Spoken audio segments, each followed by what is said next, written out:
Okay. Yeah. That year was actually my year. Wow. Because Great Lakes University honored me with Here wine in Kenya. in Kenya. And come November, this university was again honored me. Okay. You went there for the Yeah, award. they invited me. You know what they done? I was not aware of what they were doing, but I got to rewind backwards. They'd heard about me in African Leadership Forum, which is that magazine that I've just given. They'd heard about me, and they sent some people to Kenya to come, and some university people to come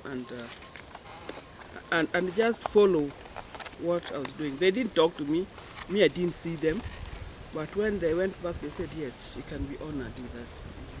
Wow. And then they invited me, and I went there, and I was honored. That's great. I didn't know universities do that. That is what they do before any graduation. They look at people they can recognize who have made changes, remarkable things in the lives of others. So you can be a leader, you can be the wife of a leader, and you don't light the lamp. You keep it under the table. But if you put it on the table, people see it and people honor it. You know something that I've realized? Being a wife of a leader, it's not new, and it is important, but you know, it gives you opportunity. It gives you opportunity to do things for the people. Daktari, what are you saying? You are not a widow.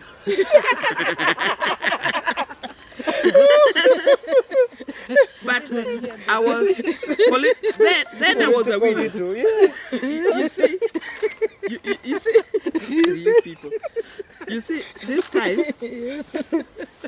she came to be known as the longest political widow. Yes. Now, this is the time when he was in detention. Yes. Approximately 10 years when he was in detention, Yes. I was like a widow. Yes. Yes. So, of the living dead. He was alive, but living, but dead in your life. Away. Well, if you want to put it that way, but I've not used that. I've not used that anymore. Wow. That's great. That's great. You see, those years when he was in detention, of course, I was like a widow. I was husbandless. And you know, husband carries with it a lot of things. You know, in our society, we believe that he's the head of the home. He's the one who gives directives. He's the one who provides. He's the one who, directs, and so forth and so on. We say he has 3 P's. A man has 3 P's. Providence, protection, Yes. procreation. Yeah. So those 3 were missing. Those 3 were missing. Okay. Yeah. Thank you. So it was like that.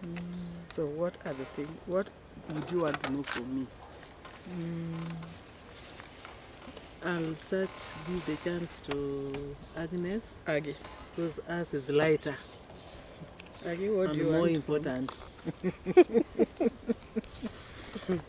For me, what I would want to know from you is about the struggle for the gender equality and empowerment of women, especially looking at your contribution towards the women's associations.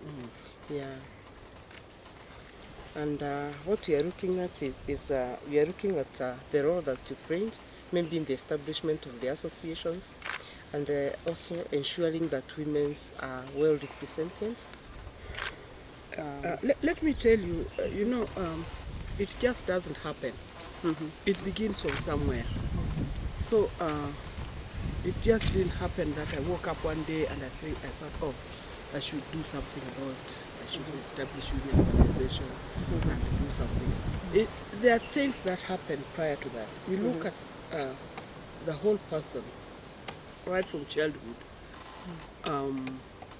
Maybe that would give you an idea as to why Your I was doing. inspiration. Yeah, that's why I was doing that kind of things that I was doing. Yes. You see, like any little girl in Kenya, when I grew up, I was just like any other little girl, ordinary little girl, Kenyan girl. And I grew up in very many places, different places, because a child follows the family. Where the family goes, they go. Child goes with them. Basically, I was born in Kabarnet, in Baringo district. By that time, my parents were working in Kabarnet Hospital, which later on was known as District Hospital. Today, I think it is called level 4 or something like that. That's where I was born. And of course, this is a story that I'm told by the family. I can't remember what happened. But then my mother, my parents, I'm a product of a Luo father and a Lohia mother. Okay. So, and in our family, we are 6 siblings. 2 brothers and 4 girls. Me being one of them. And in order of seniority, I'm number 4. So I've got 3 people before me and 2 after me. Now, what you can call original home, where my father came from. My father came from Game, the today Yakoyo's constituency. Yes, that's where my father came from. My mother came from Kisa, Wisero, in Western Kenya. Yes. Now, Game and Kisa are neighboring areas. They are not very far from. In fact, you could walk from Game to my uncle's place. Now, remember earlier on I told you my parents were working in hospital. I guess that's where they met. My mother was a nurse. My father was a doctor. I think they met in those corridors. Okay. I don't know. No, Every it time happens. I try to ask my mother this question, she just say, we met. She would not tell me specifically, so I will not tell you how they met. But then, my early childhood, we lived in Game. And I understand by the time I was born and I was growing up, my parents decided that my mother should stop working and take care of our children. That is meaning take care of us. But my father continued to work. So I remember at one stage, my father worked in many hospitals. He worked in Kisumu, he worked in Kisii Hospital, but sometimes in the mid-50s, he was transferred to work in Migori Hospital, now the Migori Level 4 Hospital. And that was the time when I was able to go to school now. I'd be matured. I'm fast-tracking the story. And I started school in Migori area. I can't remember going to nursery school. I never went to nursery school. I went straight to Standard 1 and grade 1, 2, 3. And by the time I was doing my 3rd year of primary school, my father passed on. And now we remained with my mother. So, but she also built a home for us in Migori. And for the rest of our adult life, we lived in Migori. Far away from Game, far away from Kisa. And we lived amongst those people who are living there. Now, the area where we live is an area, location called Kanyamkago. Now, the village is called Mukuyu. Now, this village of Mukuyu is kind of cosmopolitan. Huh? You find the Luos are living there, the Maragolis are living there.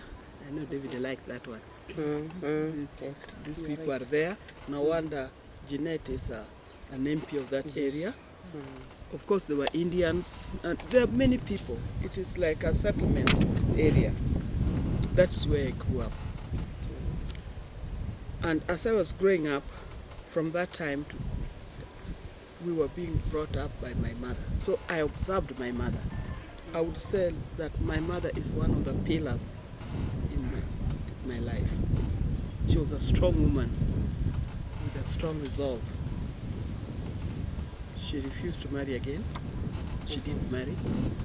She was also a very staunch Christian. You know the people we call born again, that ukutended as a people. Yes, she was one of them. And therefore she brought us with a very strong Christian background. And I saw how she worked, how she struggled. She was farming, doing small businesses. But with that work, my mother was able to take us, all of us, 6 of us, to school. And I would call my mother my first role model. So as I was growing up, I was saying, my mother can do this. If my mother can do this, then it means women have the ability to do that. Do I need to tell you that my mother was actually the first African nurse in this country? Do I need to tell you that? Maybe not necessary. Wow, that's important. But I've said it. Yeah. And maybe just to add on that, my mother opened her first bank account in 1937. She was the 25th person in Kakamega to open bank account. And she was the first African to open bank account there, and the first woman to open bank account. So, you know, I grew up, I was brought up with by somebody with a strong foundation. So that's how I grew up. Now you're asking me about the organization. How did it come? Just before that, in primary, were you ever a leader? Prefect. Primary, Yes. A monitor, prefect. Okay. I was always that. Even in high school, I was a library prefect. You are a bookworm, that is what was synonymous with the librarians. I think the headmistress, I went to Uganda Girls from 1 to Form 4. And the headmistress then was called Miss Churchill, Molly Churchill. Now, before Miss Churchill went to Uganda to become the headmistress, she was a headmistress at Nia Girls.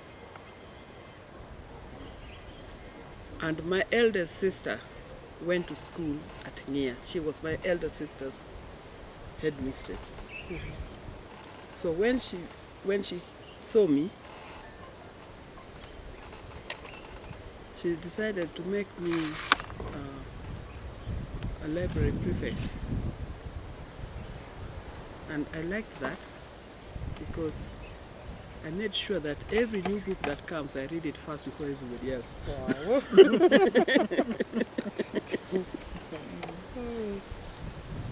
So I was a prefect. From Uganda, I went to Highland School in Eldoret. Yeah. Now, Moi Girls High School. I was also the head of house. I lived in a house called Sagoit. It is still there. I was a prefect. Why did you ask this? most cases, having come from that kind of a lady, your mother, you are likely to be strong also to into leadership. Try leadership here and there because of that motivation. But I told you that I'm number 4 in the family. So in the family I was always one of the young ones.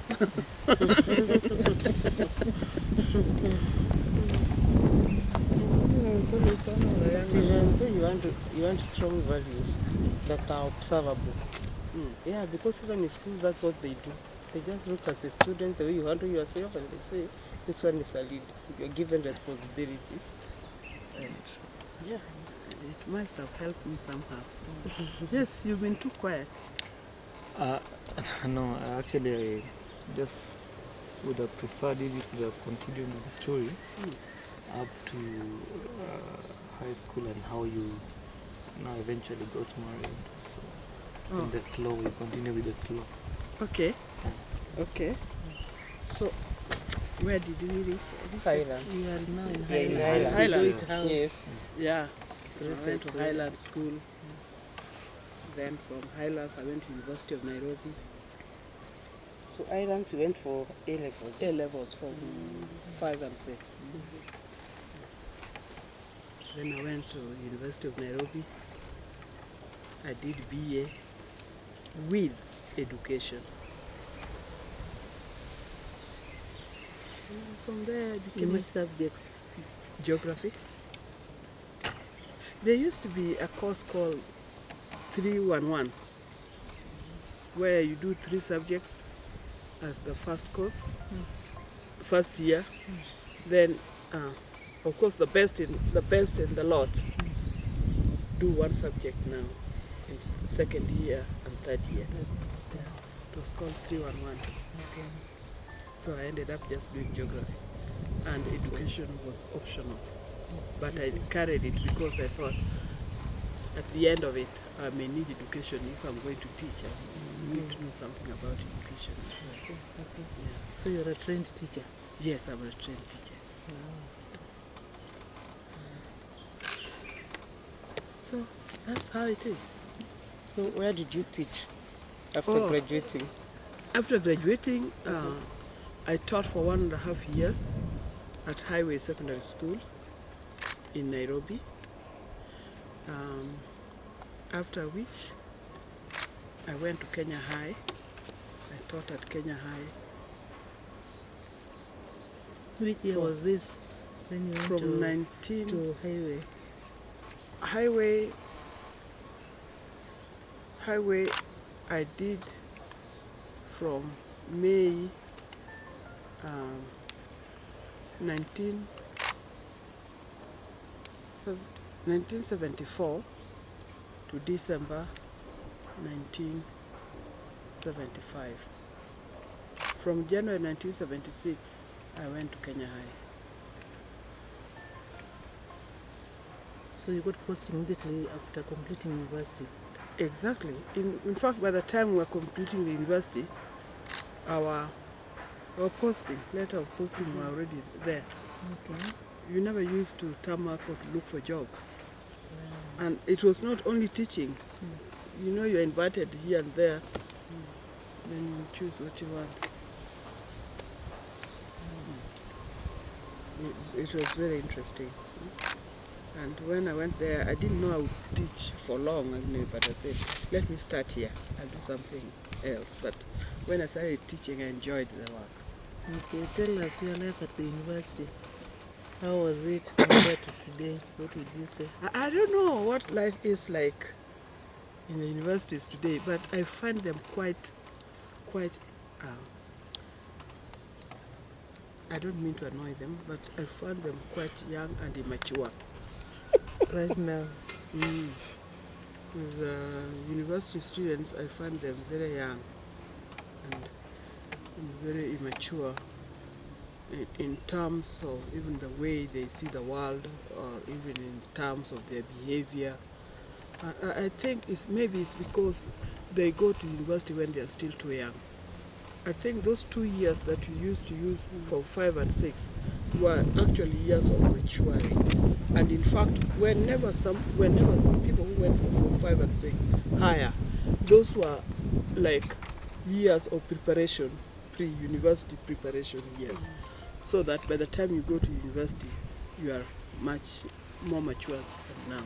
But now I think there's, apart from the exams, there's nothing that prepares them for the life out there.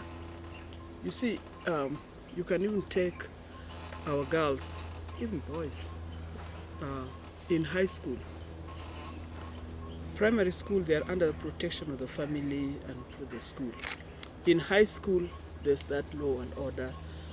You can only go out from exit on a certain days, and you are paid from school, you go home, you are taken under the care of your parents.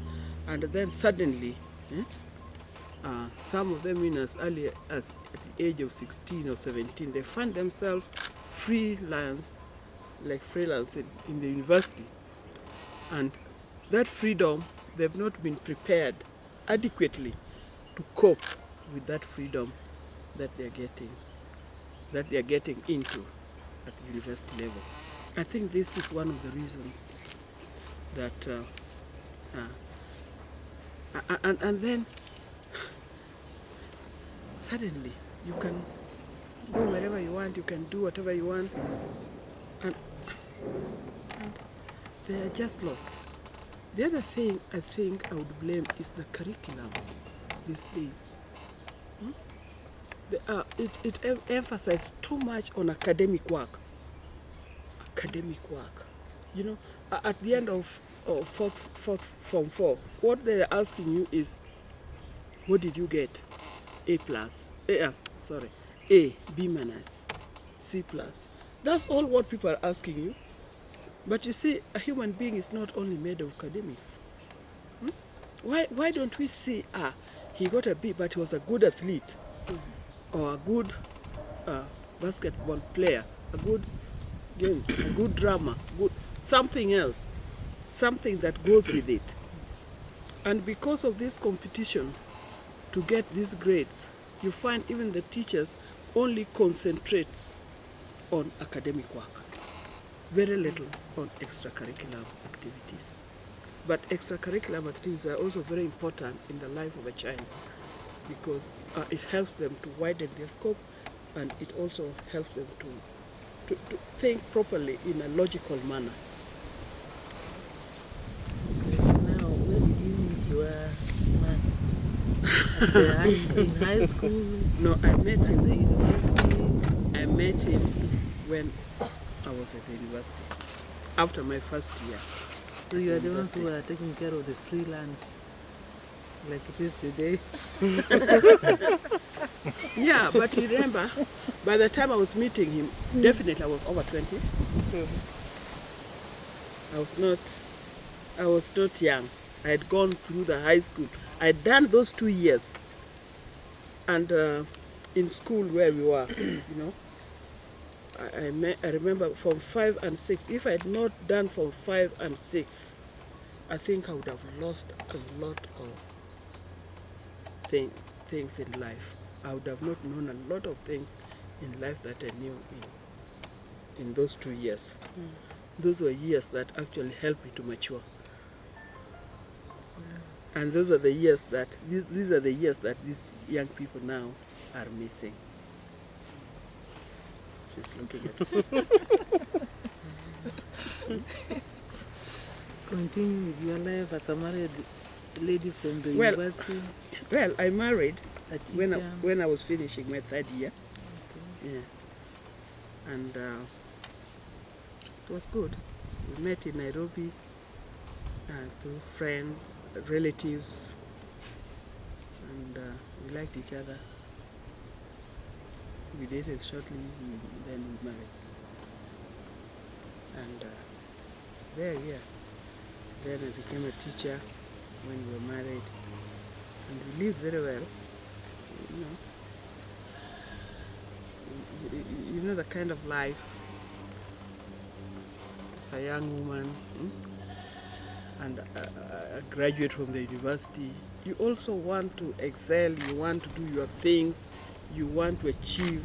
You did not go to school for nothing, to become a wife and take care of a man. You went, you also had ambition.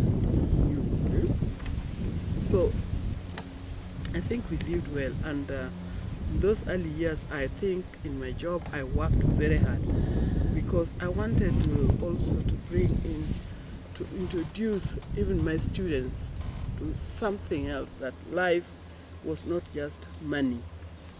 Life is a lot of things that are involved. And I wanted to prove to my students that teaching was a noble job and a good job. Because I remember when I first went to the teaching job, when I went to Highway Secondary School, the first thing when I went to class, I was given a class of a very senior teacher. By the way, the senior teacher was called Mr. Senior also. His name was Senior. But he was also a senior teacher because he had been a teacher even the time when I was going to school. He was a teacher, and he was a known teacher in geography. So as I went to go to class, the first day I went to class, and I knew it was a class of boys, but Form 5 and 6 used to have girls as well. So I went to class and they looked at me and they said, "Hey, come and sit here." You know, they were inviting me to some empty desk in between because they couldn't believe that I was a teacher.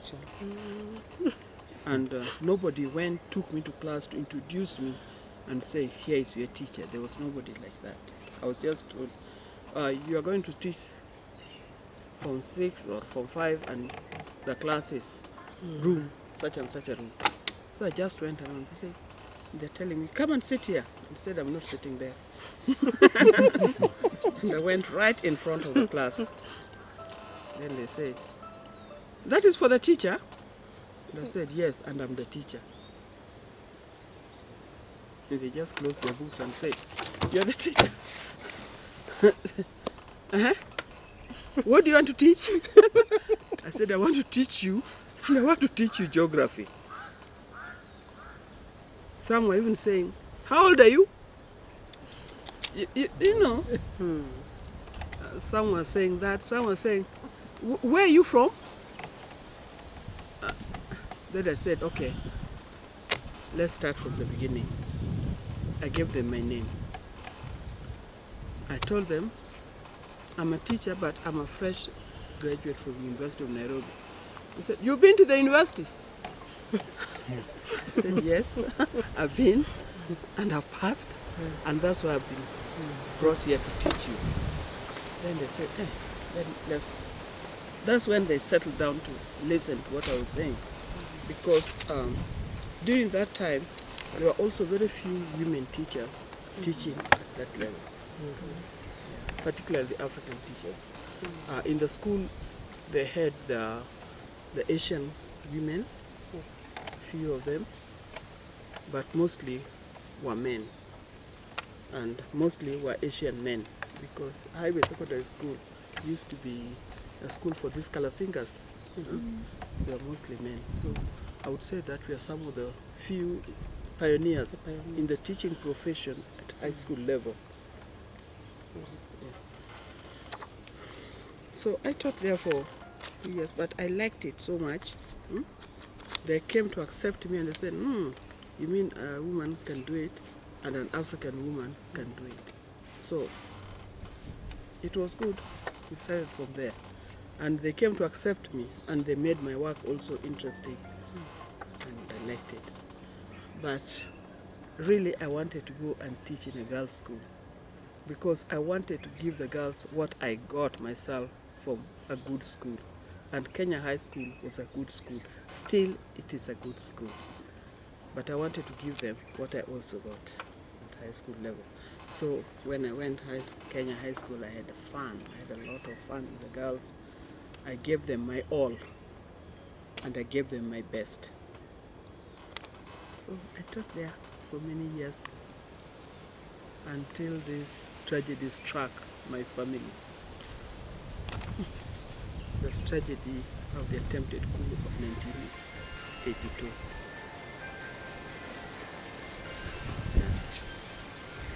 So when it struck my family, then of course Raila was arrested.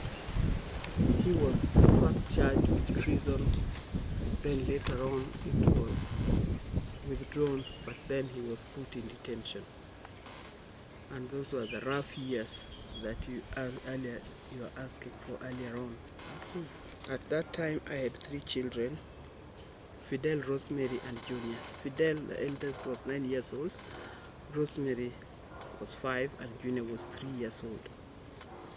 Now we didn't know that, I didn't know particularly that it would take that long, but I didn't know that he would ever come back. I didn't know that. And I was prepared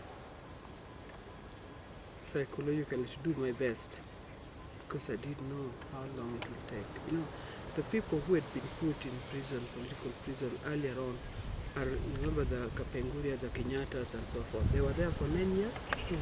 Yes. Then another detainee, political detainee who had been in prison for a long time are people like Achiego Neko, apart from the first one. And these people had lived in prison for a very, very long time. You see, when somebody is in that time, the political detainees or political jail for political reasons, you know, it is something that never used to go through the course. So you are never told even why you are put in jail. You don't even know when, if at all, you are going to come back or never, and so forth. So this is something that you are just kind of blank. You have no idea. But with my 3 children, I decided that I had also had a good education just like other people had had. If those people could send their children to school, I looked at my classmates, particularly the men who were my classmates. They were the head of their families. And they also had children. And they were taking their children to school, looking after their family, with a kind of salary that I was also getting. So if those men could look after their families with that salary, with that education, I could do the same. There was nothing strange in me doing it. Though, you know, teacher's salary was always very little. The only thing that it happened is that it had to lower the standard of the education, not what they were getting before when their father was there. But being a teacher, teaching in one of the best schools, I also saw this discrimination. How can you be teaching in a good school, teaching children who come from able families, and you yourself, you can't be able to afford such a kind of education for your children? And on this note, I really appeal that the teachers would be more comfortable if the kind of education they are giving they are giving other people's children, they can also give to their own children. It should not be in such a way that your children expect less and you are giving more. You know? Your children deserves what you are also giving other people's children. I saw that discrimination, and that's when I started realizing that life was a bit unfair for the teachers. That's why I said teachers are professionals. They are doing a good job. They should get good remuneration for the work they are doing. Same to lecturers. Same to lecturers. Because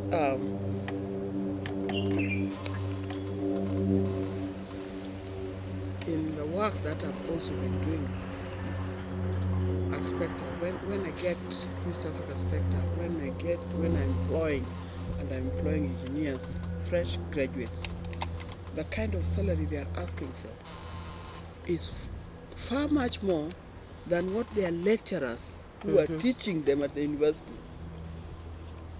are getting. That is the unfairness of life. It is not fair. At one stage I told them, instead of employing you, I think I better employ you a lecturer. Because he's the one who gave you this information, he's the one who gave you this education, and they're earning less and you are asking for more. I can as well go for the lecturer. So this is some of the things that must be looked into so that you don't put the cart before the horse. The cart will not pull the horse, and the horse will not push the cart. There must be a starting point, because that would make that lecturer also be proud, or that teacher be proud to do whatever they're doing. That's it. But in Kenya today, you are creating a class, a very bad class.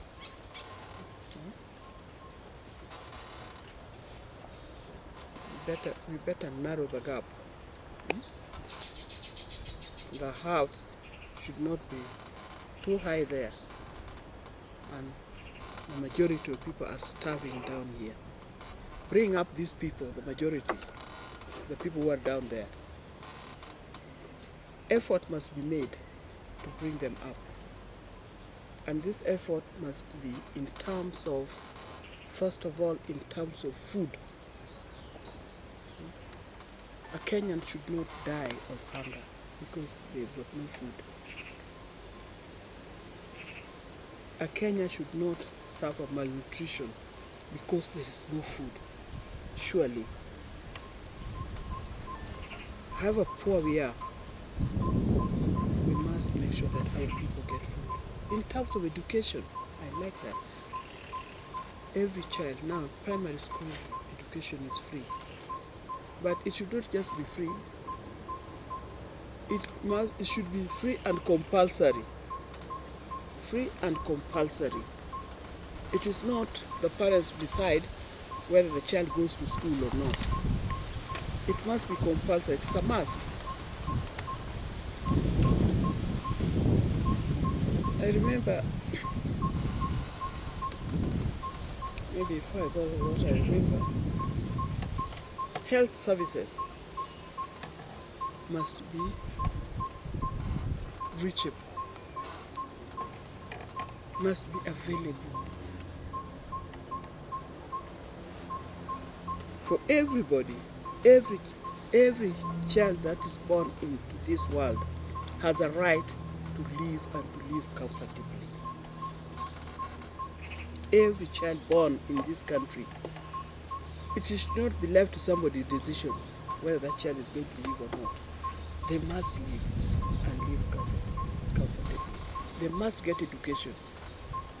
They must get health services. They must get shelter. Nobody chooses to come to this world, but the moment they come to this world, they must be taken care of. I'll tell you what I'm saying that I remember. I remember in Israel, when the children are taken to daycare, it doesn't matter whether you had fed your baby before you take your child before you take them to the daycare. They go to the daycare, they are given food. And there, it is mandatory, they must be given food, and they are given balanced diet, so that a child does not suffer malnutrition because he was just being fed on uji. Uji is porridge. A child, because the way the child is being fed as a child will determine whether that is going to be a strong, healthy human being or not. But since we want everybody, every adult to be a healthy, useful human being, we must start by feeding them at birth. Give them proper feeding. Mother must feed properly when they're pregnant and so forth. So these are some of the things that I would like to emphasize if I had my own way. And these are some of the things that you'll find in my little book. These are some of the things that I've been advocating for. Nutrition of children and expectant mothers. Because that will determine the human beings that we are going to be. Do you know that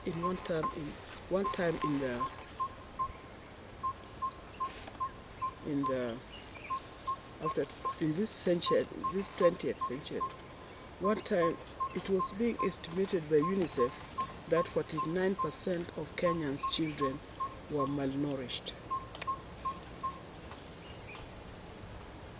And if they are malnourished, they become stunted.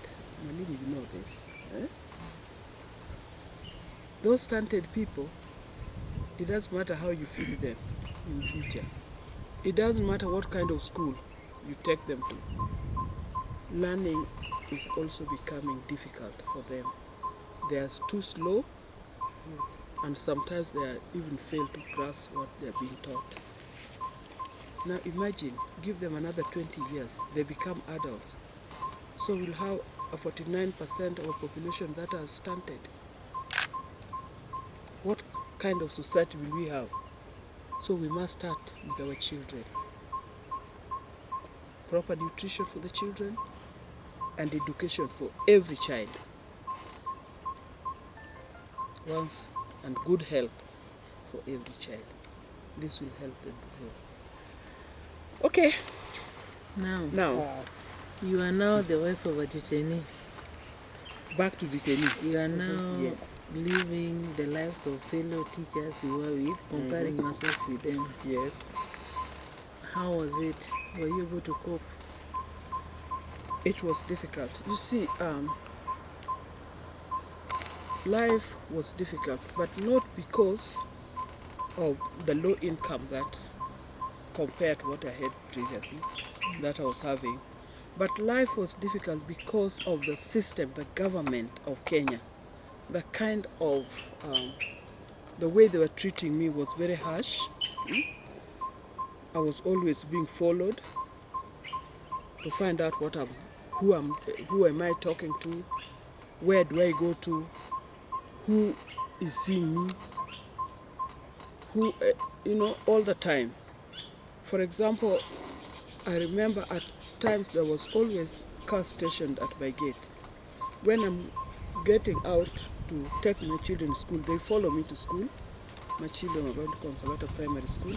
They follow me to school, take them. When I come back to Kenya High, they follow me. Once I reach the gate, then I don't know where they go or they disappear, and I do my work. In the evening, when I'm going to pick up the children, they are there again. And so long as I'm in the house, they are parked outside the gate. If you are going to the market, they come. It was not for my security. It was harassment. They just want to see who you are talking to.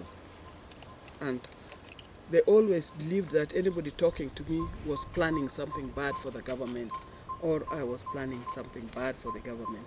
So those were not good days. So a lot of harassment was coming from the system.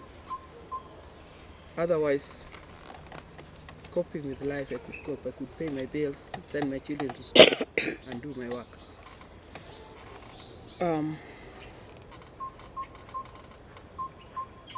I remember there was a time, poor thing, he's dead. But there was this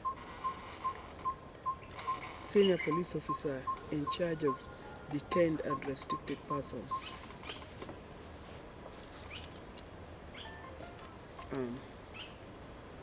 May his soul rest in peace. He was always restless about me. yani unaweza kusema alikuwa ananitafutia ubaya. So everything you do, he thinks that why did he do that? Is it something that is going to go against the law? And he used to pick me up and put me in the cell many times. Many times he'd just pick me, ask me a few questions, decide that you are not good in, you have done, there's something that you have not, put in the cell. Sometimes you sleep there. When he releases you and say, we'll come again. Those were harassments. Now, the worst of them all, I remember one time, I was picked on a Thursday, and it's a Thursday prior to the Easter weekend. So I was picked on a Thursday. I was in the cell on that Thursday night, Friday daytime, Friday night, Saturday daytime, Saturday night, Sunday daytime, Sunday night, Monday daytime, Monday night, and he released me on a Tuesday morning. You know, without even caring who is taking care of my children, how they are. And then I was saying, why do you keep me here? If I've done something wrong, charge me. Charge me so that I can be taken to court. So that, you know, he said that it will be bad for you if we were to take you to court. So that is your punishment. So you see, this police officer was a law unto himself. So those are kind of harassment that I was going through. Of course, the other thing is that he's the one who determines when I can see my husband, which was officially, it should have been once in 6 months. But sometimes he'll decide that, oh, I have not behaved well, or he has not behaved well in detention, in jail where he is, and he will cancel. If he cancels it, then you can see him once in a year. And all the letters that you're writing to him, you write letters and then you take them open like that. He will read. And like me, a teacher, I would read essays and mark. And I say, he'll read and think, if you say something that he thinks he should not write, he will cancel.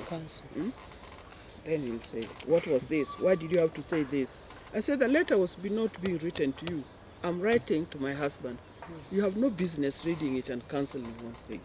Then he said, if you don't remove those things that I've cancelled, then I'll not deliver your letter.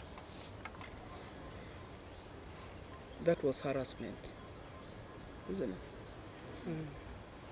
But if you cancel those things and you write it again, leaving those things out, then the letter doesn't make sense.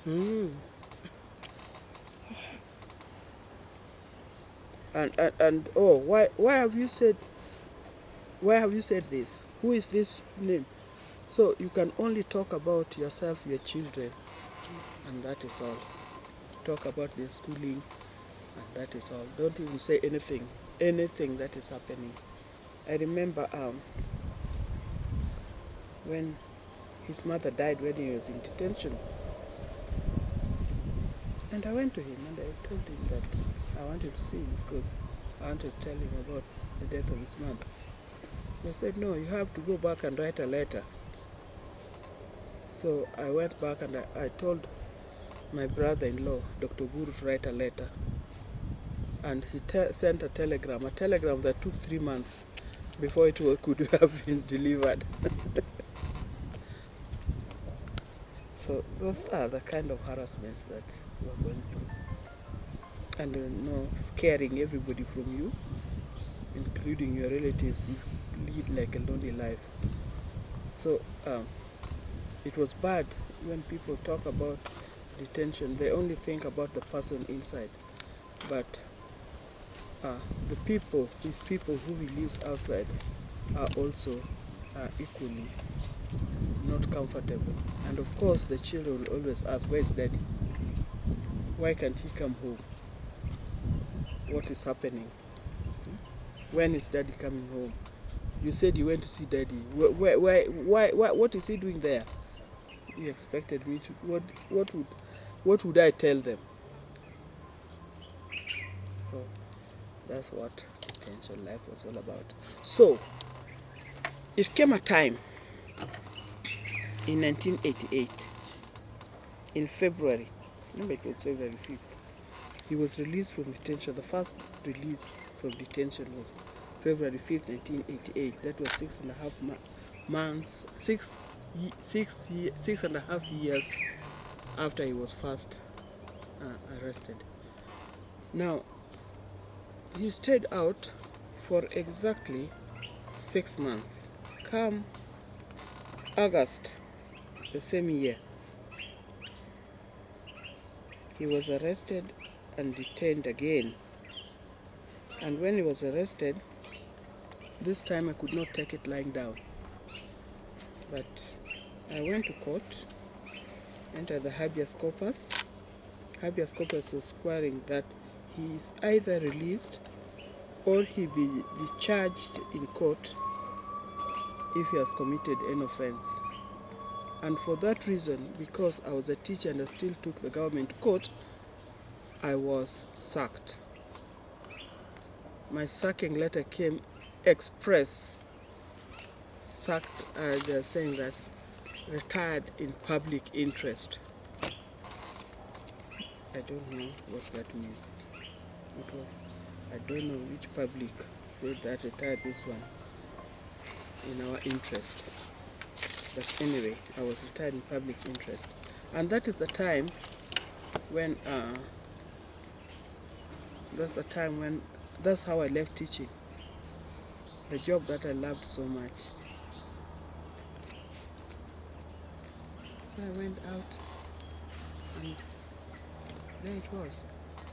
There I was. So this time where were you staying when he was in detention?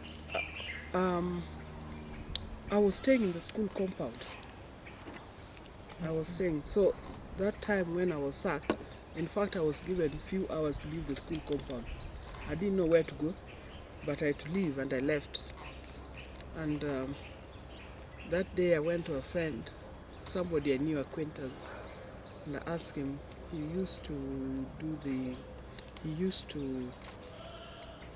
was an estate agent, and I went to him asking if he could get me a house.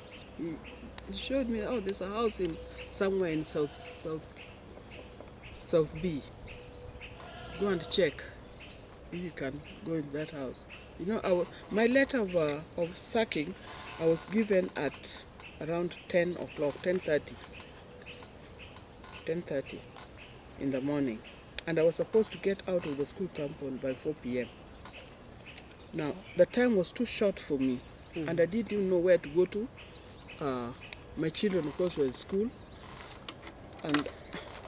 But even before that, something clicked in my mind. I was in class teaching. Then I saw this messenger coming in, and he said that you are required in the office. And he came with this letter from a note, like a memo from the headmistress that come to the office. This was very unique. Nobody could be called in class to leave your class to go to the office. So something just clicked, and I told the girls, I'm required in the office, but you work quietly, work hard, study, knowing very well that you are studying for me. If you do well, I'll get all the credit. I'll be proud of you. If you don't come back, you do your best. And that's what I told them. Then I walked out and I went to the office. When I went to the office, I was given the letter, and I told, that is your letter. It has been brought here by Akio. When I read the letter, a letter of retirement, with those terms telling me that I'm off, I said, what have I done to my employer? But that's how it started. So that time, when it happened, of course, Kenyans were very timid. You see, these what we call freedom of expression, freedom of association that you people are enjoying. Even now you are sitting here under this tree. This thing was never there. Because you would have gone to ask for permission and you should have displayed the questions that you want to ask me. You would have, somebody would be sitting here to listen, telling you, don't ask that, don't look at her like that, don't do this. Don't. We have this freedom now. And that freedom of association and freedom of speech and freedom, these freedoms is what was lacking. That's why I was even sacked, because really. And when I asked, I was told I was associating with wrong people. I said, but that is my husband. How can I?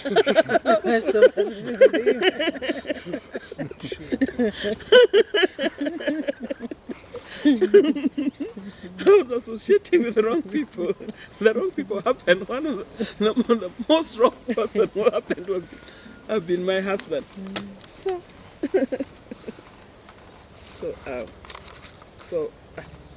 there was no voice.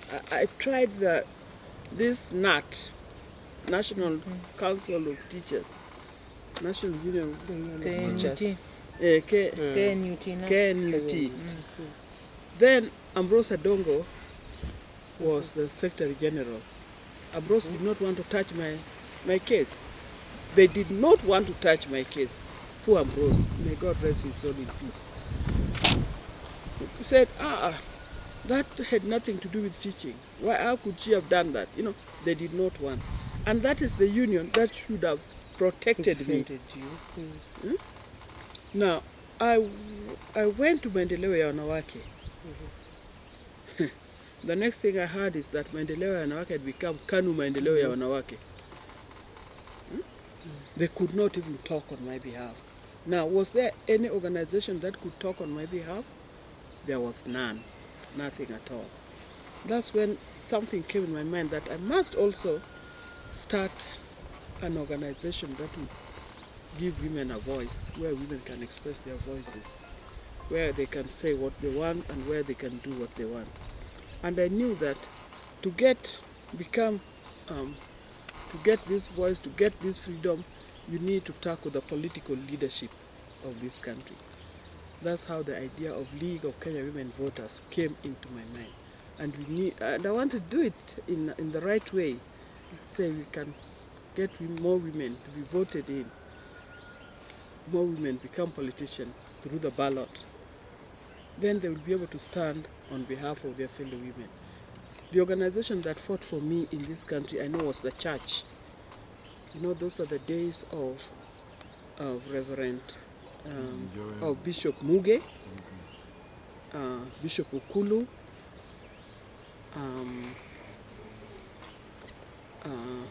Bishop Joya. Those are the days of those people. So the only voice that you could hear, dissenting voice, was the voice of the church.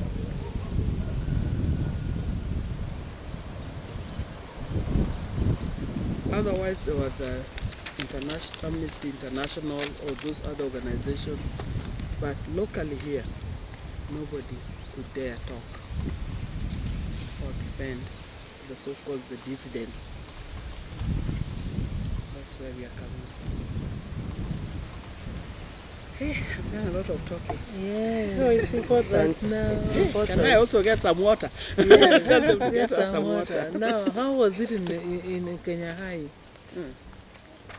during this period? Muse was in detention with your colleagues, administration. Of course, my colleague, school girls. now, it was, you can say it was mixed feelings. My colleagues, of course, there are some that could not even come anywhere near me. Even to say good morning, they were scared. They could not come anywhere near me. In Kenya High, there used to be the main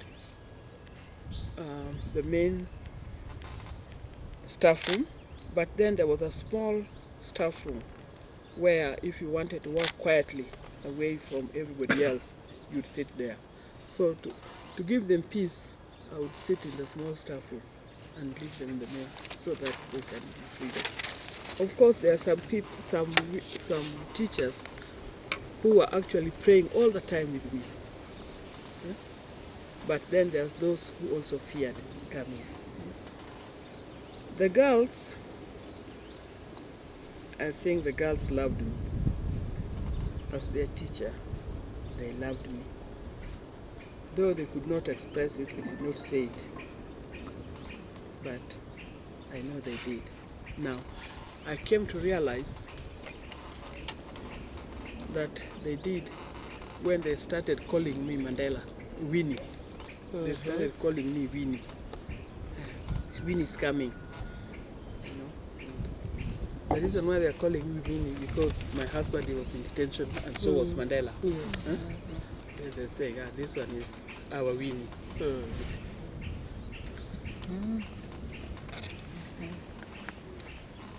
How about the society in general?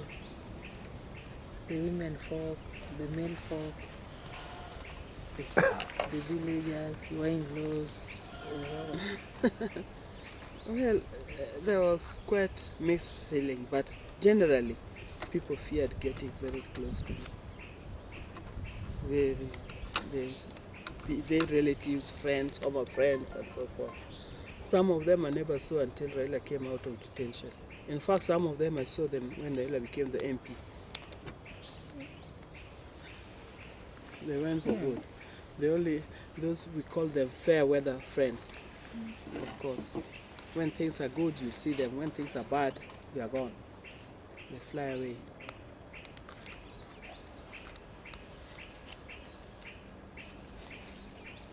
So in short, you lead a lonely life. Yes. Very lonely.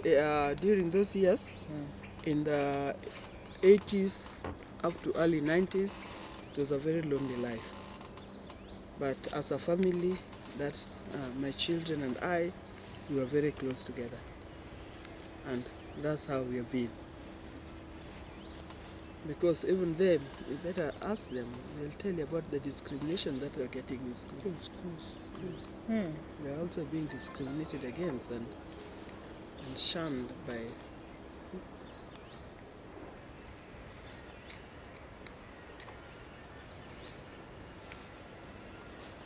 I remember Rosemary one time, one of their classmates and a friend of hers had a birthday. And you know, when the children have birthday, then you make these cards and you give them to go and give the classmates. But this girl had come to school with a note from the parents specifically specifying that don't invite Rosemary Odinga into my home. Given to the teacher.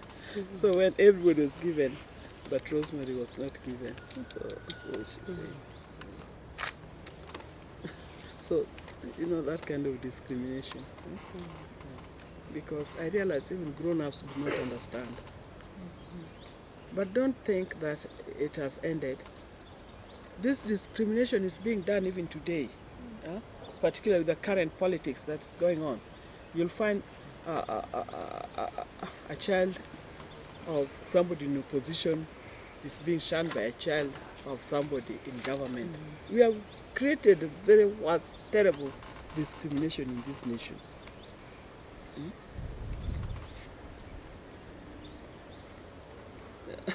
Very bad behavior. It's very bad behavior. Do you think a child of, need I say,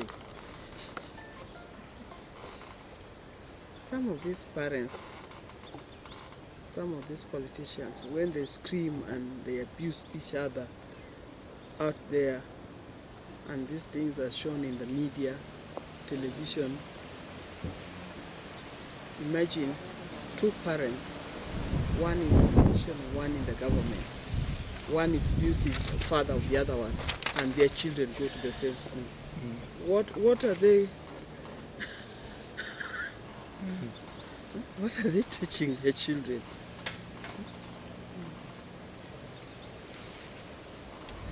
That is one, but I just want to take some water. Just bring it. Just bring it.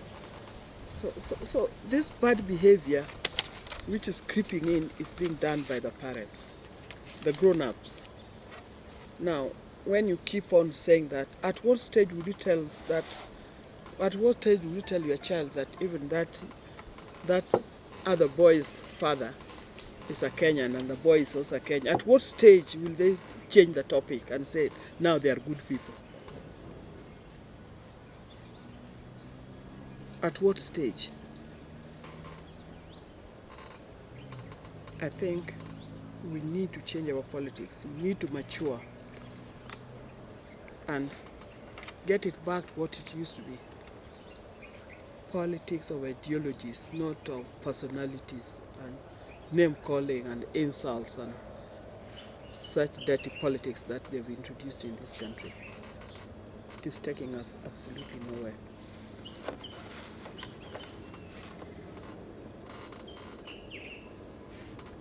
Apart from the church and your children who are with you, did you ever got any solace from anybody? Yes. Economically, to help you when... Of course. Apart from the church, you remember we had formed a kind of association of wives of political prisoners. We had that. We were together, visiting one another, bring our children to play together. So we formed a very tight friendship amongst us. Who are these people? Well, there were, I remember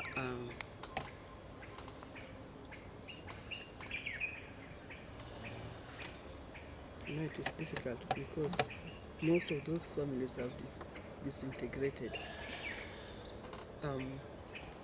There's Tino Makonyango, a journalist, his wife Elizabeth, and their 5 children, 5 daughters.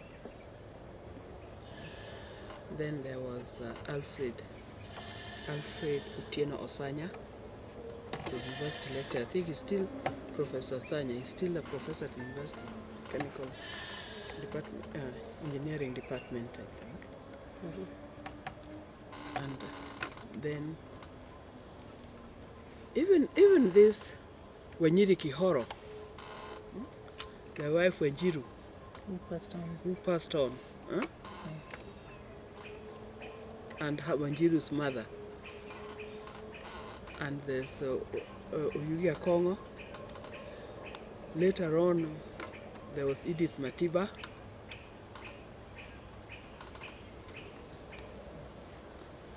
Don't forget people like Priscilla Kiraitu, that is Kiraitu Murungi's wife. People like Edith Mwite, Paul Mwite's wife. Well, quite a number. Even the former Chief Justice, what's his name? The immediate former. Tunga. Yeah. Tunga was the same thing. Yeah. How about Anyona? Yes, Anyona, how can I forget that? Anyona was actually the team leader. And Koigi Wamwere, and the MP, the Nakuru MP who died in a plane crash. Yes, Mirugi Karaoke. Mirugi Karaoke. We were real sisters. We were real blood sisters. So there are many. I'm sure I've forgotten some, and if I've forgotten some names, if there are some names that I've not put here, it is just that It was such a large group. But I think if you are to write this, you'll have to go and check, so that I don't leave. I've not left them out deliberately. You remember there's Anne Rubia.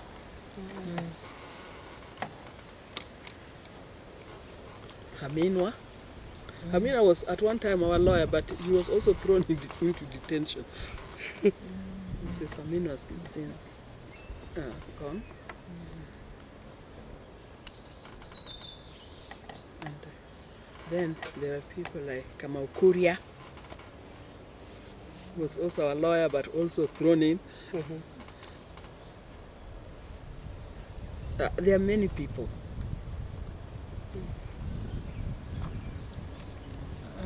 People like Chelagat Mutai came later Uh, or earlier. Chelagat Mutai went to prison, but hers was earlier.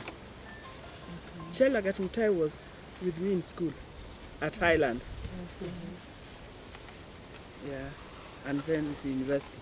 Chelag was a year ahead of me. You know, at Highlands, when we had what we call academic sisters. I remember when I went to Highlands in Form 5, Chelagat was in Form 6. And one time, she was a very bright girl, by the way. She had written an essay that she got an A. Then one time I was reading and she came to me in the library and she said, read that. Read that essay so that when you write your essays, write it like this. You can keep it.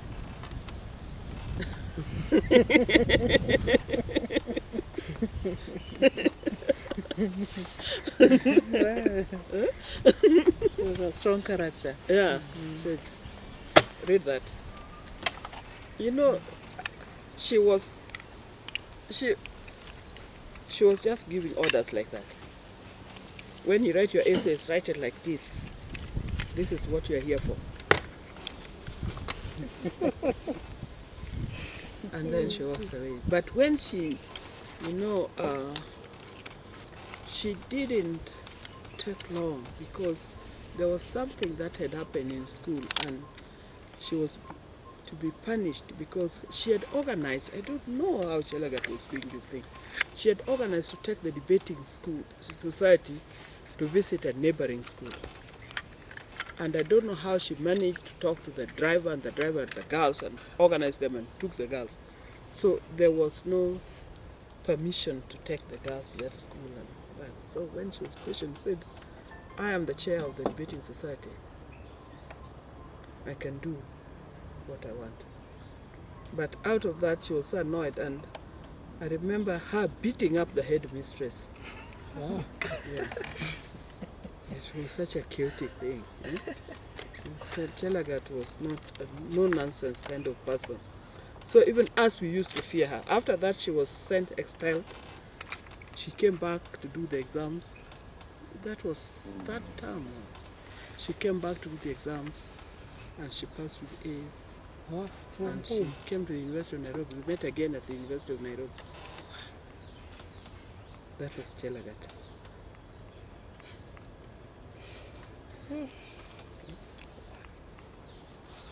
But I think I came to know again much late. I came to see again much late. But Chelagat was somebody who was, she was called Philomena Chelagat. Chelagat was somebody who was academically, you can say, above average.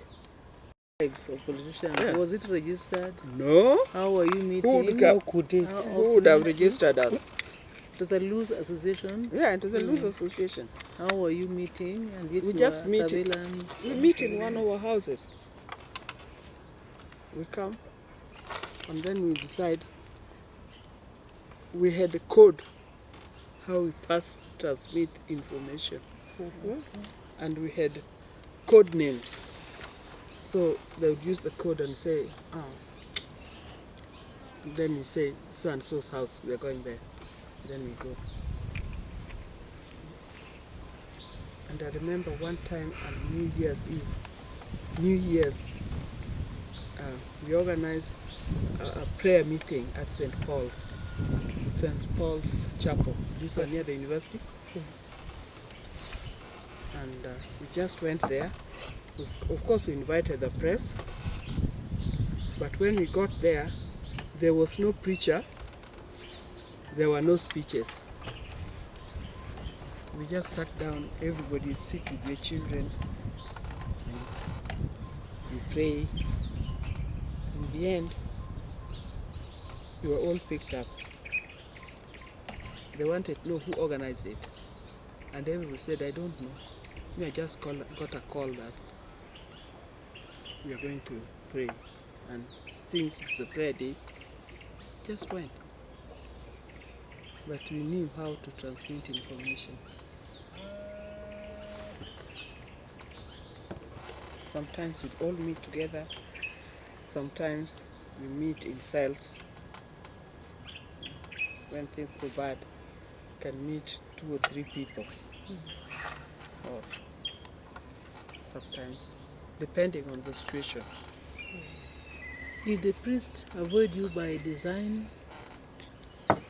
I told you the church is the only organization that was giving us a hearing. The priest had opened the door church for for us. you? Yeah. Okay. And put background music. When he was asked, he said, I do this all the time. I open the doors and I put background music. Anybody who wants to come and pray can pray. But that particular day he had done it for us.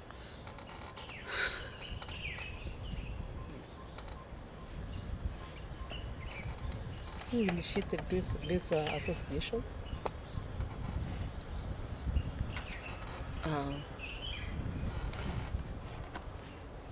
And I used to go, before they were detained, I used to go and see him, but I would also meet Elizabeth Mapanyango, also coming. So we got to know each other. And then Elizabeth said, oh, I know Mrs. Uyugi. And then we say, oh, then we meet with them. Then, through a friend of mine, I met Wenjiru Kihoro. So we brought her to them. And then there was somebody, a neighbor, who knew Mrs. William Tunga. So somehow, Connections. yeah, connection, and then eventually. You said something that some of them are not staying together and they're alive. I really don't know this because I've could not have- heard of them. I don't know what has happened. Could this have caused your separation? You're saying some are not staying together. Yeah. Could this detention? Yeah, detention is not an easy thing. That separation is not an easy thing. You see, there's a lot of psychological warfare. Don't think that when they went, everybody was with you. People, they've got a way, the system have got a way of bringing some people to you, sending some people to you, pretending that they're for you. And they're telling you how bad your husband is, trying to do A, B, C, D, and so forth. And it depending on your understanding. Some people thought, this man is no good. And you remember all these people, the way you see the names there, they were young couples. Huh? So sometimes, why should you wait for somebody who's gone in? You don't know whether they'll ever come back. I don't know, but somehow many marriages after that never worked. Maybe they would not have worked even if the men were there. Maybe it is the detention that separation caused them.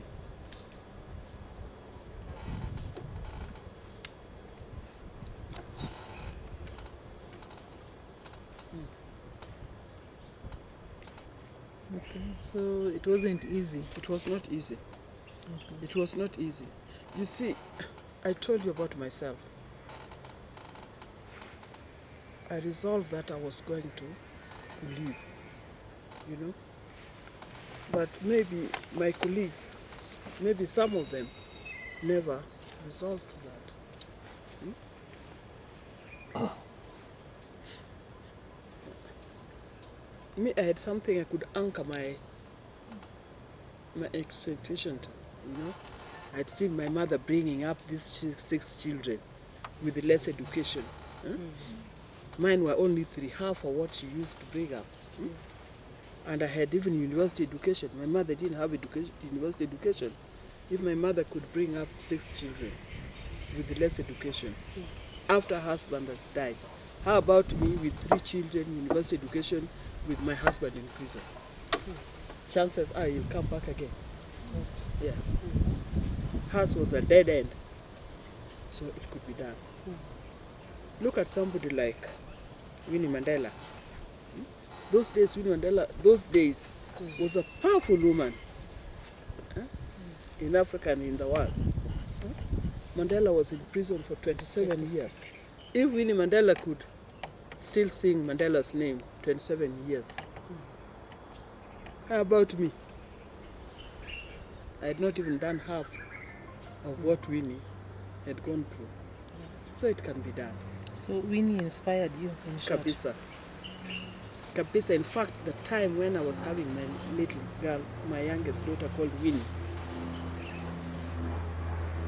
I was lying there in the, what do you call this? The room before delivery room. It's called labor room. Yeah.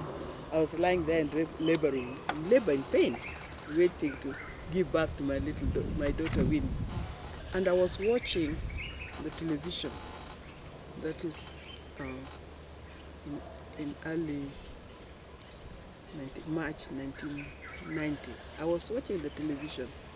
There were 2 things that they kept on showing in that television. They were showing Ouko. It was soon after Ouko had been killed.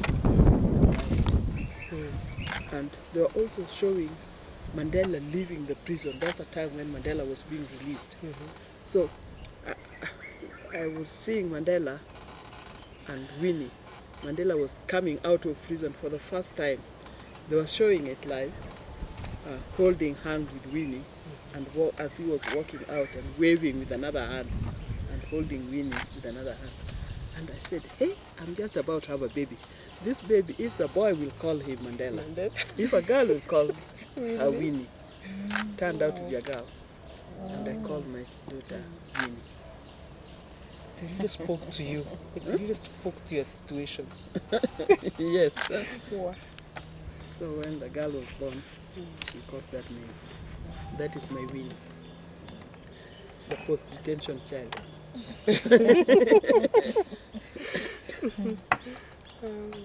What was the situation of the other women, the wives of the detainees? It was hard. Were they educated? Did they have jobs? Yeah, some, of course, to their level. But they also, some had jobs, some had no jobs. But then they did businesses, other things, to keep themselves afloat. How did you survive? Without a job? Like, Husband in detention? You have a house to pay? Yeah, after being thrown Bills out to in pay? a sense, yes. Bills to pay, children are in school. How did you survive? I told you I was a teacher. Yes. But after I'd been sacked, I was sacked. I stayed away for 3 months. 2 months. I stayed away for 2 months, and then I was reinstated. Yeah, I was reinstated back to work, but I was not taken back to school. I was taken to Jogo House. They said I was going to be a bad influence to the girls, the students. So I was taken to Jogo House as education officer, and I worked there.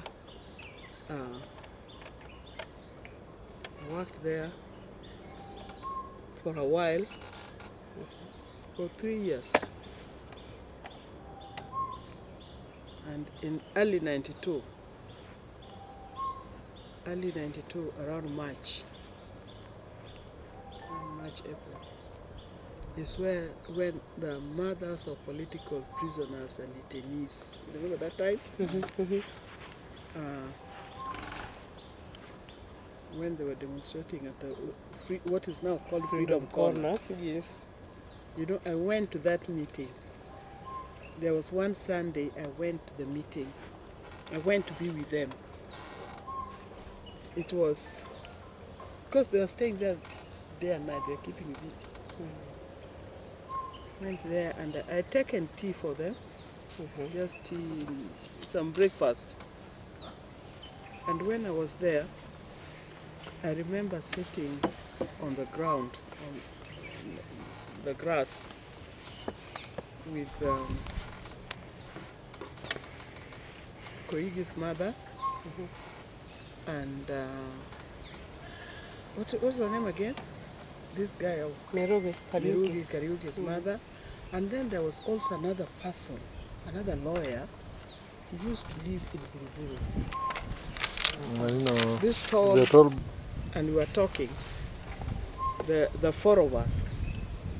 And of course somebody, the Standard newspaper to be specific, took our picture, and the following Monday, it was on a Sunday.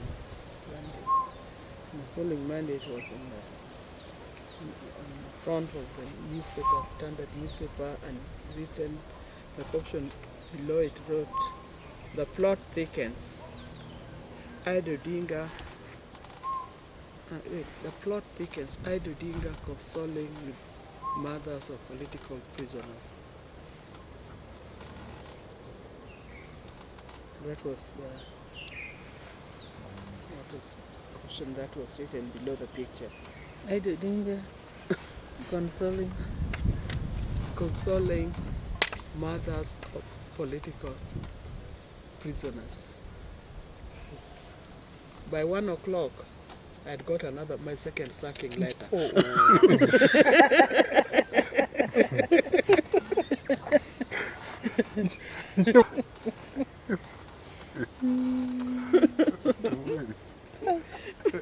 This was only 92. That was in 92, March 92. Now, from there, I walked away and I never went back to education, anything. You never got your pension. I never went back to find out what happened, what. You've never been paid pension? I have pension. I have a pension of, is it 1,500? Monthly. Pension is 1,500. Something like that. I don't know whether they've increased it now, I don't know. But it is something like that. After teaching after working for the government for more than 20 years.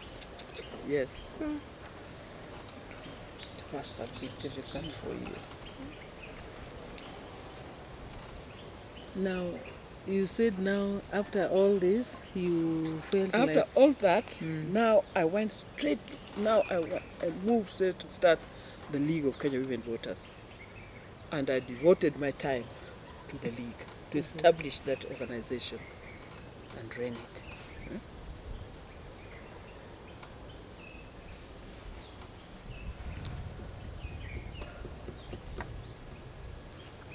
How did you draw up the membership and all that? You see, when I started it first, first of all, we wanted to register it. I was with, I called the meeting, I called our committee, Odemba, to that meeting. I think I also called, I was looking for women who could. I also called Dorothy Anyang Nyong. This is in 92? 91. 91. Yes. I was still in the ministry. But that 91 also, Raila was back in detention by the time I was doing this thing now. I started the League. His third detention, by the way. So, they said we must start organization. You know, this is a time when people are clamoring for removal of Section 2A, one-party system and so forth. So when I was doing this, actually, I thought I would turn it into a political party. I thought it was going to be a political party. I didn't know that I would end up with the organization. Then when we had done our writing and so forth, then took it to Martha Koome, now Justice Koome, to look at it and to see, to put it in a proper language. The constitution now. Yeah. If we could register it. And she looked and she said that was something very good.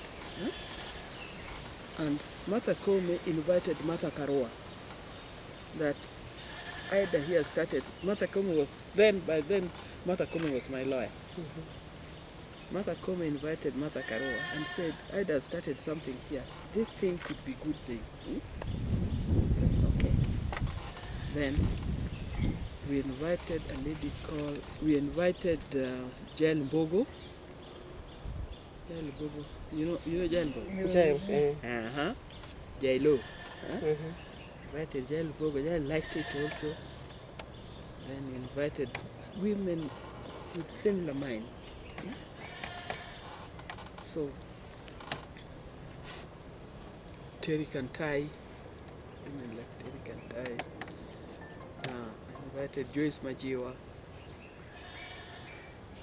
Mary Mbeo.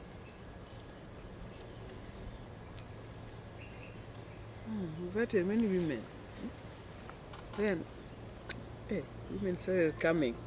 Then we opened the membership. And actually, we had a lot of people. Many women joined us. And that is the time when I told you that Maendeleo became KANU Maendeleo. So those of us, those women who are in the opposition, could not join Maendeleo, or could not feel like they are part of Maendeleo. Because Maendeleo had become KANU. If you are not supporting KANU, how do you become that? You go to the League of Kenya Women Voters.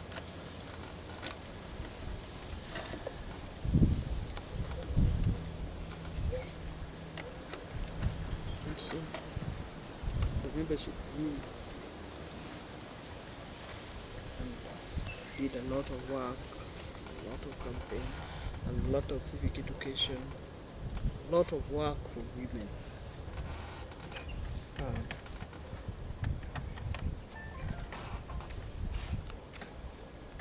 And it became a known organization locally and even beyond.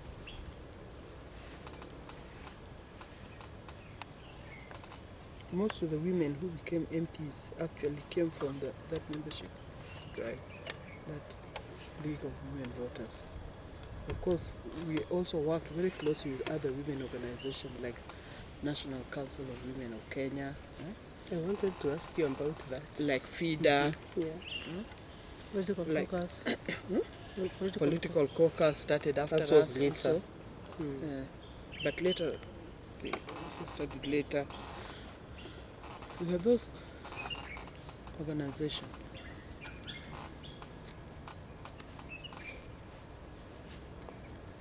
So,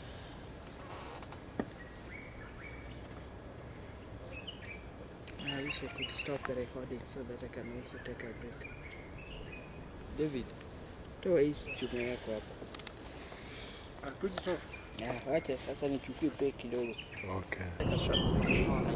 Political parties, in terms of how you have used your office to facilitate women in women's representation in public and political offices. Yeah, during those days of the constitution making at Bomas of Kenya, you remember we used, I think you are also in one of these women organizations, we used our organization to identify the women who could go and participate. We used to identify and train women on interviews, to go and carry out interviews, so that we know these are the issues. We met as a group, as women ourselves in our organization, and we wrote down issues that we wanted to be included in the constitution, and then we sent representatives to go and represent us in the constitution making. That's what we did. we participated in it as organization and also as individuals. Yes. Now, the issue of affirmative action was a good idea.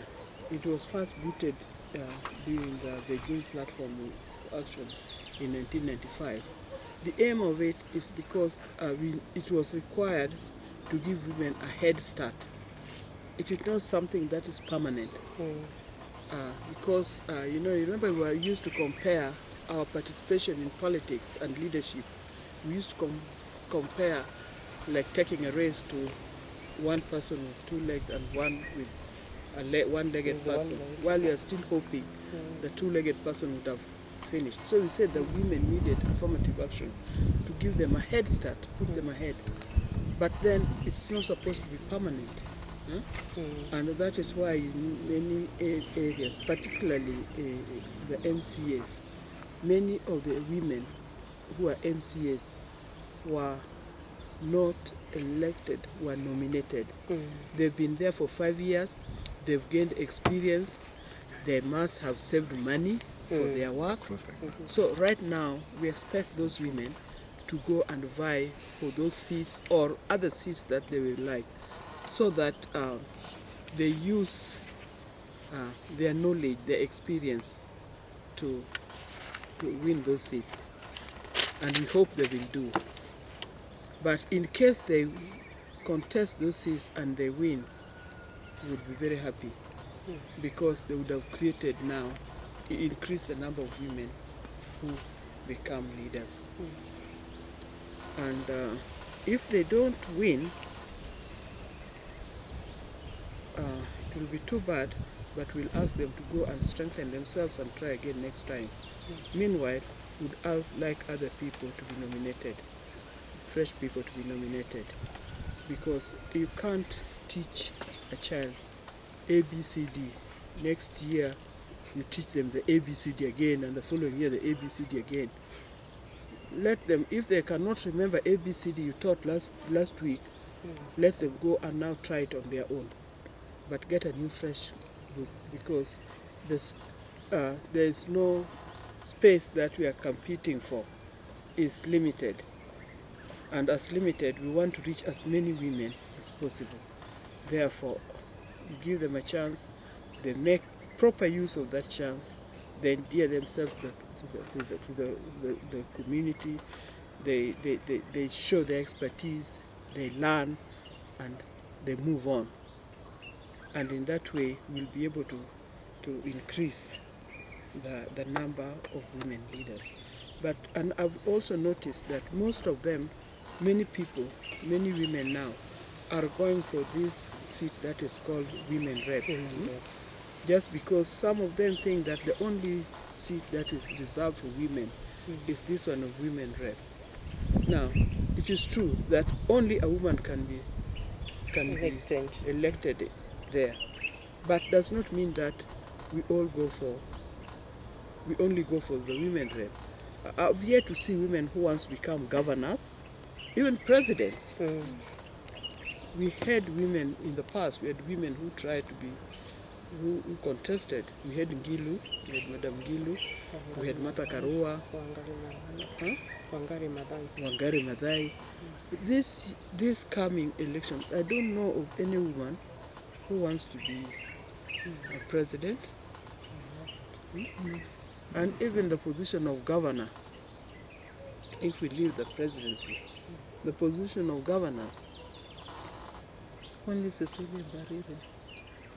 yeah, And Martha Karua. And Laboso. And Laboso. and the boss and so forth. They are, but we'd like to see many. And MPs, we'd like to see many. MCs, we want to see more women coming for these seats, particularly the young woman. The crying presidents. We'd like, The crying presidents. we want to see the young women venture. You see, like if you look at the members of parliament, it's composed of very many young MPs. young men. Young men. Now, we'd like to see the young women also venturing in that position. Because otherwise, in future we'll still have this imbalance of more men versus women. And some of these things we must go out of our way to make sure that we get women in those positions. Politics aside, we must go out of our way to make sure that we get more women to vie for this. And political parties should actually help in this issue.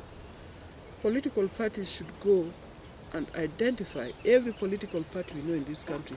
They have what they call women congress or women wing or women whatever. Those chairs of women congress, women wing, when they whatever, should talk to the bigger party to try to influence them to get more women to vie for these seats. But the women must also come. Nobody is going to come to your kitchen to look for you. People would not know that you exist, and you exist until you come out and vie for these seats. Come out and be counted. Don't sit back and wait for somebody to give you this thing in a sequence.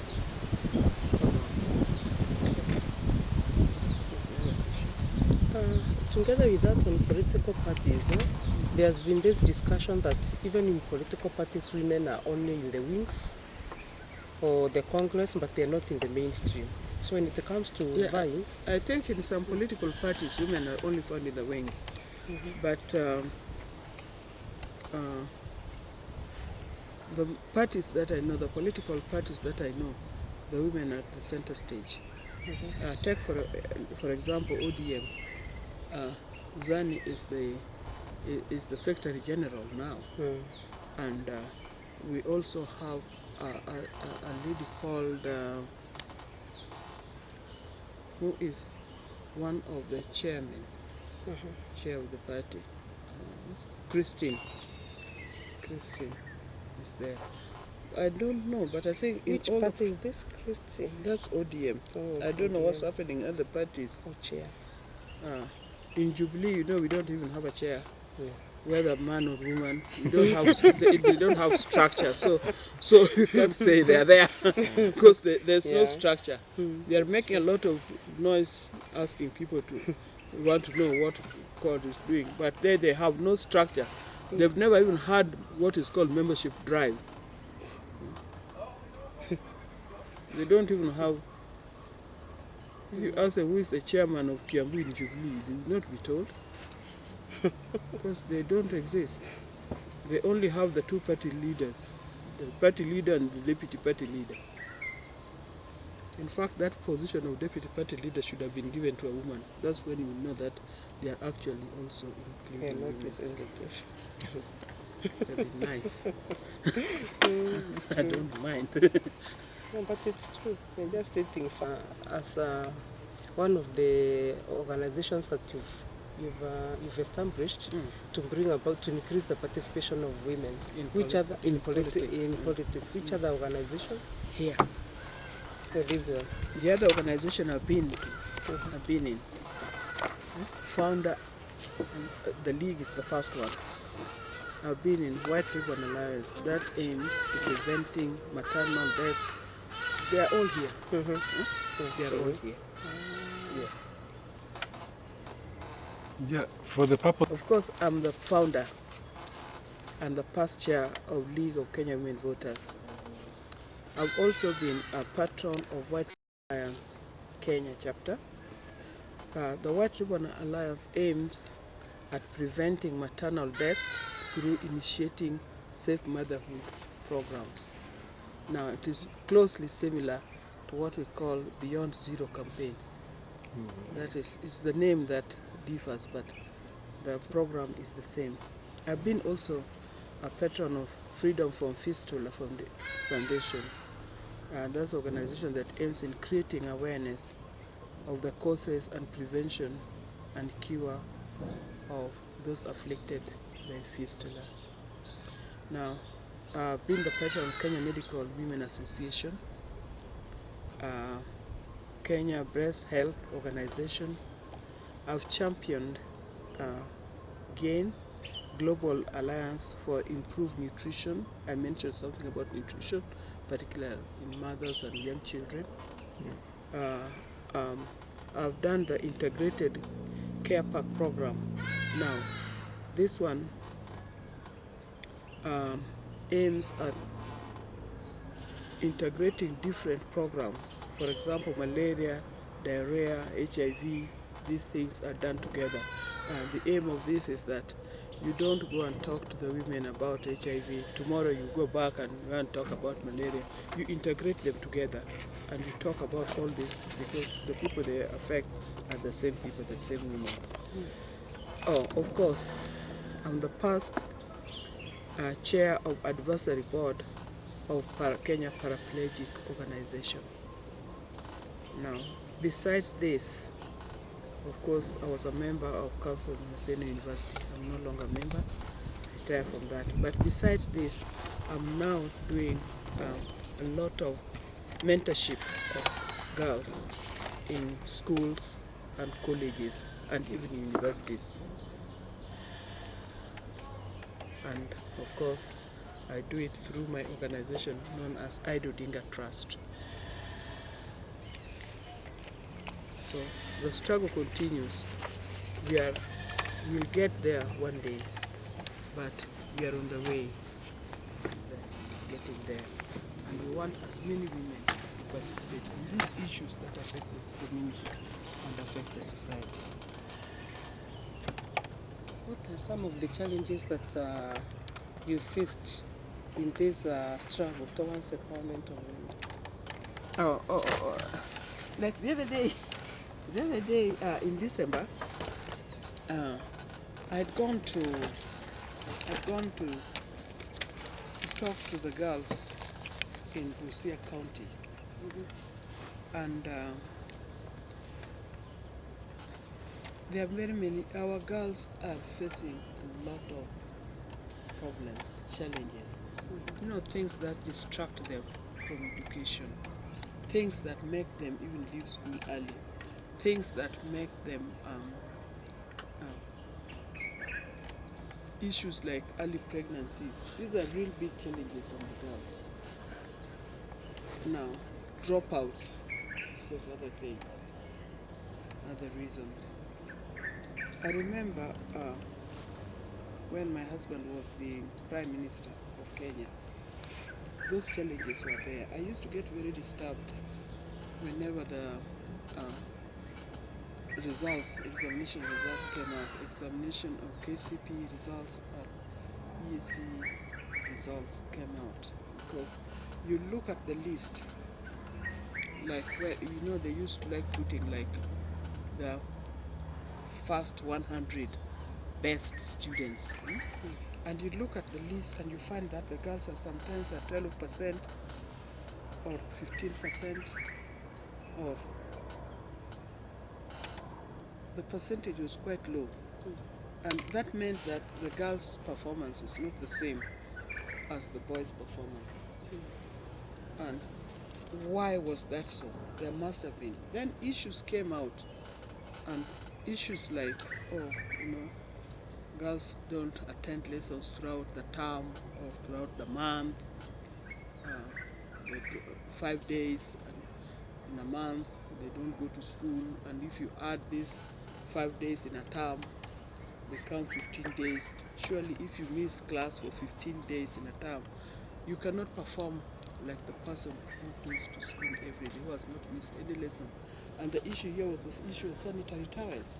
So you remember I worked through, I talked to my husband, but I also talked to the minister, who was Minister of Education, about this. Said that we need to do something, about these girls. And I remember this issue was taken up by the government through the Ministry of Education, and sanitary towels were being supplied to the girls in schools. Now, you don't have to be a leader yourself, but you can work with existing leaders. Being the wife of the Prime Minister gave me an opportunity. I could go to the minister and talk to the minister about issues that was affecting the society, not issue that was affecting me or my household, but the society. And this thing actually, after that, the girls started improving. Now, with the new government, I don't know what happened. It is no longer being supplied in many schools. So when I was talking to the girls in Busia in December last year, I realized that they themselves told me, the girls themselves told me, I realized that many girls were selling themselves, selling their bodies, so that they can get money for simple things like sanitary towels and things like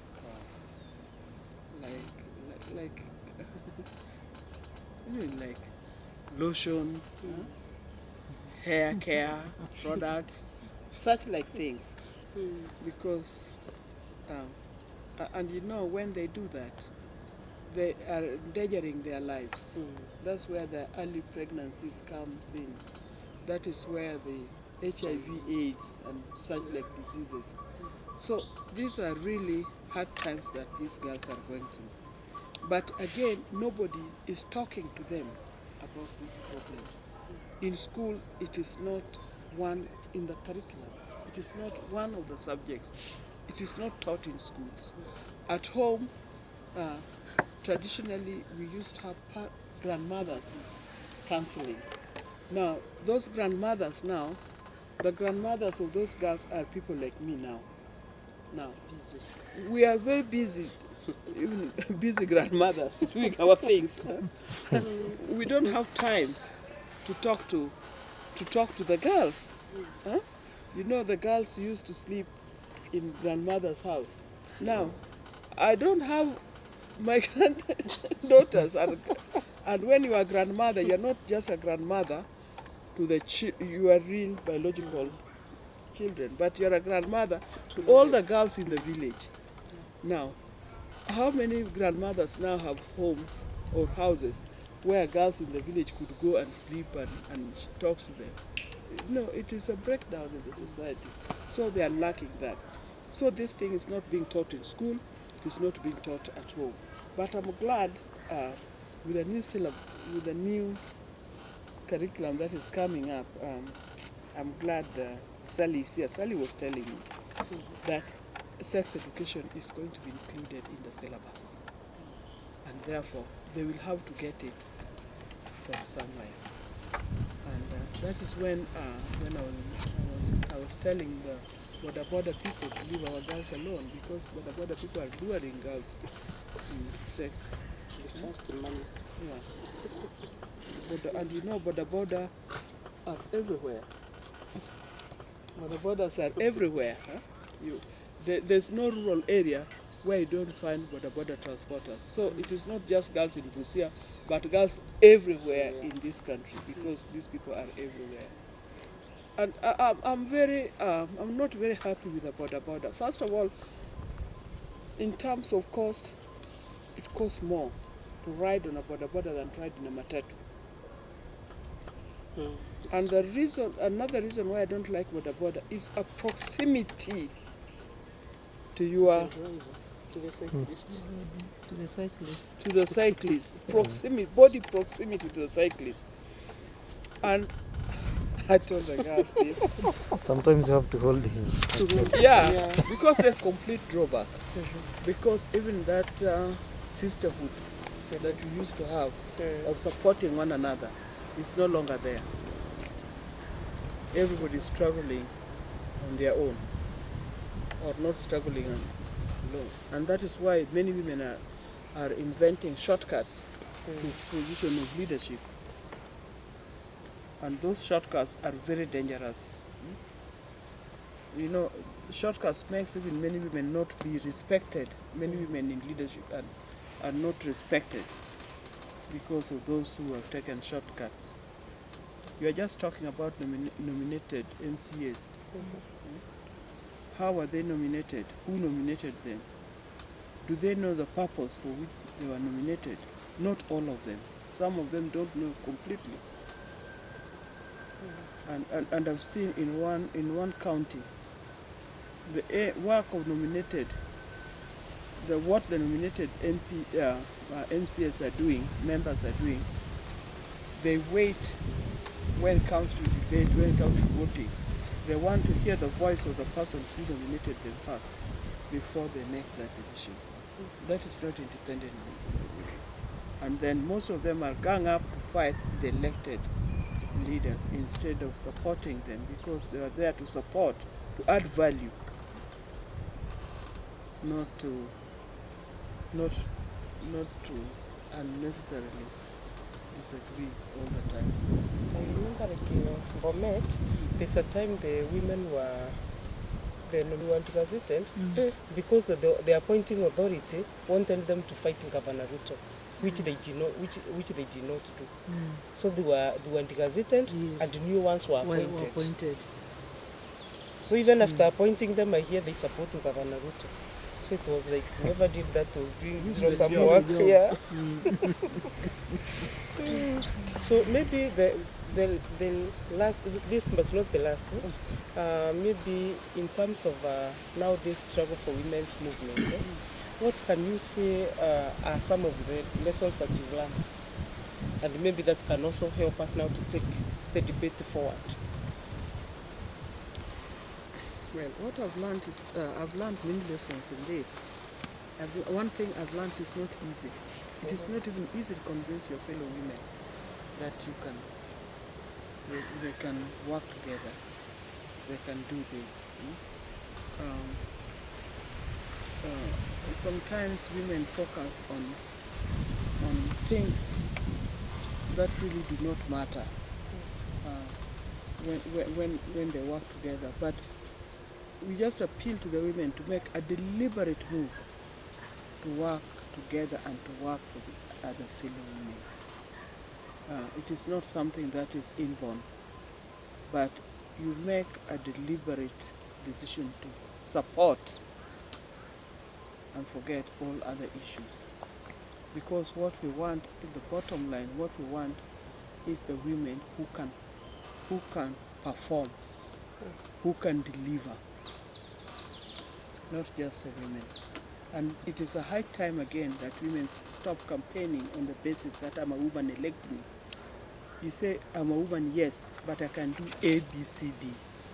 And I know A, B, C, D, which of course they know because they've also gone to school just like men. They know and they can perform. And not to reading the flag of being a woman. That alone is not enough.